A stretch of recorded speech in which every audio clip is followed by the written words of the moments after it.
Welcome. We're now going to discuss the High Priestess card. It is the second card. Remember, the Magician was the first card. And this is the card that the Fool meets after meeting the Magician on the Fool's journey. Anyway, before we begin, I wanted to answer a valuable question about journaling posed by a follower. In response, I want to say that anything that comes to mind and resonates with you as a link to the symbols and meanings in the card will work. It does not have to be a direct life experience, though that has been the focus of the questions. And that would be very helpful for you if you get a response for that. But if you have someone close to you who has shared an experience with you that made an impression, or you have read about even a fictional character that you connected with, that can help you connect to the meaning of the card's symbols and the meaning of the tarot card itself. The important factor is that you respond from your heart and your gut about the connection you are making, rather than just using a random recollection. You want to have a close connection, so you own the tarot deck when you connect to the feelings you have about the implications the card raises in a reading. Developing the initial sense of connection in each card helps to bridge that interpretation into a stream of meaningful story content that will enrich your readings and to make it a much smoother transition to actually reading when you put the cards together. Now on to the High Priestess. The Fool is focused on understanding that which does not come easily into words. This is the domain of the High Priestess. This mysterious awareness comes from several aspects. One is the gut, the enteric nervous system, which is our ancient brain and is made up of 100 million neurons fixed into the wall of our gut. This gut brain produces 90% of the chemicals that exist in each of our bodies. And the heart, where you find the intrinsic cardio nervous system with 40,000 neurons called the little brain of the heart. Well-documented case studies reveal that heart transplant recipients awaken with a love of what the donor loved and their emotional memories. And although feelings are associated with the brain, they are also associated with the heart, where we carry emotions, desire, and wisdom. The third awareness is our mind. And our mind is not just our brain. It includes our body and more. Our sense of mind awareness is an expansive sense of self which stretches beyond our body. We are limited only by what we choose to believe and hold on to. By allowing for possibilities, you open up to mind expansion. Journal prompt. What experience have you sensed coming from your expanded mind, your heart, or your gut? Think about these in relationship to how you might make your own tarot card, too. Now let's touch on the traditional image of the Rider-Waite for the High Priestess. The first symbol is the two pillars on either side of the sitting woman, who is the High Priestess. The Kabbalah, from Jewish mysticism, is connected to the tarot, and the two pillars represents pillars within the body of Kabbalah's tree of life. The second symbol is the scroll, sitting in the lap of the High Priestess. Looking at the scroll, you'll see the word Tara, or Torah, T-O-R-A.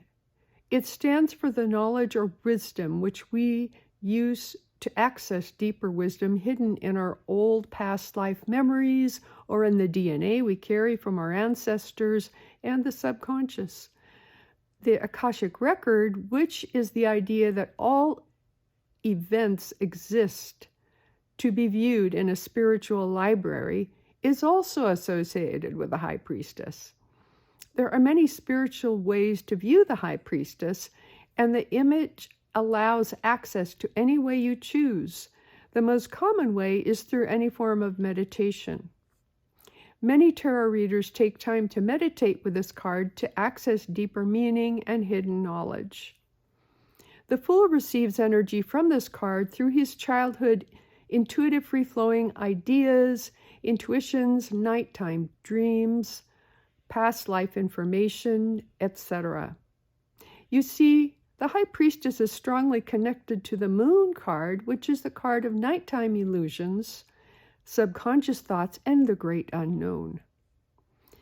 In the image, you see the High Priestess wearing a crown of crescent moons with a full moon in the center. You also see in the skirts of her blue dress, which represent watery emotions, another larger crescent moon on the floor.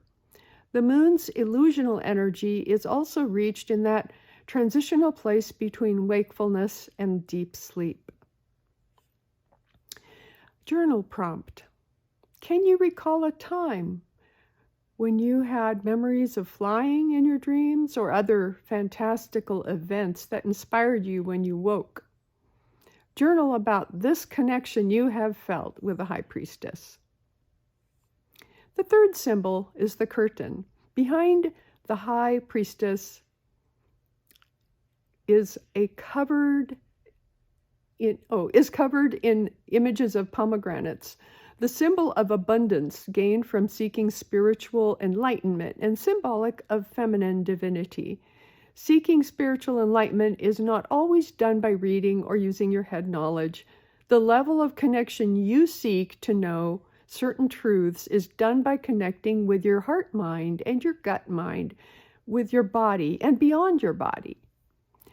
Have you had experiences in meditation where you felt connected to greater wisdom than your head mind provides?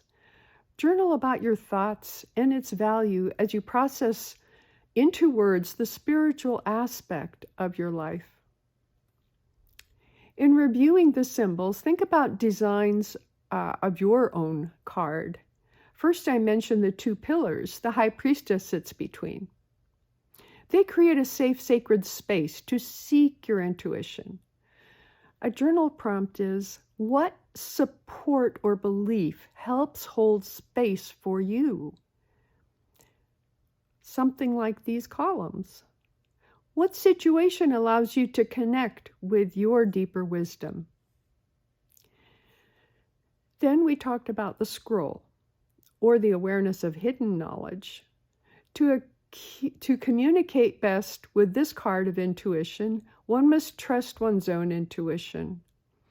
What will you create that reflects this concept in your tarot card? Journal prompt. For the scroll image, to stimulate ideas for your High Priestess creation, think about when have you been privy to recovered, uncovered, or secret knowledge that has helped you. How did you receive that knowledge? Who or what served as the High Priestess energy to deliver that message to you? Then the pomegranate curtain, the last symbol, is hiding more knowledge, but is it really hiding knowledge, or are we hiding it from ourselves? Is it an issue about our subconscious purposefully holding us back or trying to protect us? What image might you include that shows there is a soft or wispy barrier to overcome in order to gain further enlightenment?